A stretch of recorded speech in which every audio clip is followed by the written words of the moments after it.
দেখেন, মানুষ চাইলে কি না করতে পারে। হ্যালো এভরিওয়ান, আসসালামু আলাইকুম। আশা করি সবাই ভালো আছেন।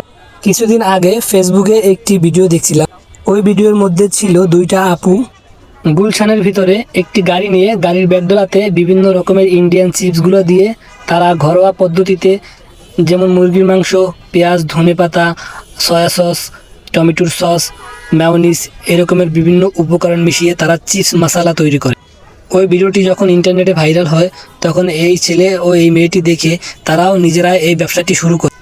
আমি তাদের কাছে জিজ্ঞাসা করলাম, ভাইয়া এই রেসিপিটা আপনারা কোথায় পেলেন? তখন তারা বলল যে এইটা আমরা ওই ফেসবুকে দেখছিলাম, তারপর থেকে এই ব্যবসাটা আমরা শুরু করেছি।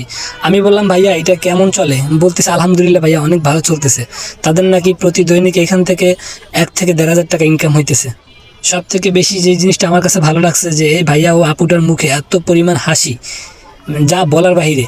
এরা কথা বলতে গেলে মানে মানুষের সাথে হেসে কথা বলে, বা যে কোনো কাজ করতে গেলে সবসময়ের জন্য হাসে। এই জিনিসটা আমার কাছে অনেক বেশি ভালো লাগছে।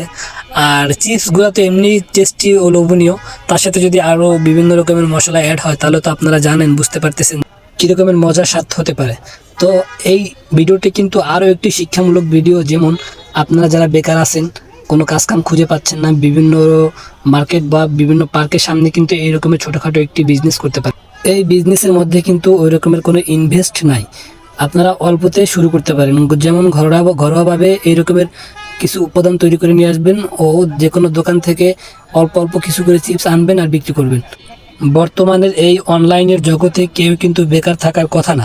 যার মাথায় একটু বুদ্ধি আছে সেই কিন্তু বিভিন্ন রকমের বিজনেস আইটেমস তৈরি করে নিতে পারে।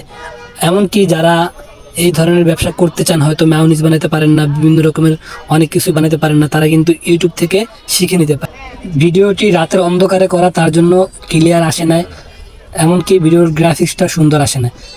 আমার ফেসবুকে আপনি যদি নতুন দর্শক হয়ে থাকেন তাহলে অবশ্যই কিন্তু আমার ফেসবুক পেজটি ফলো দিবেন।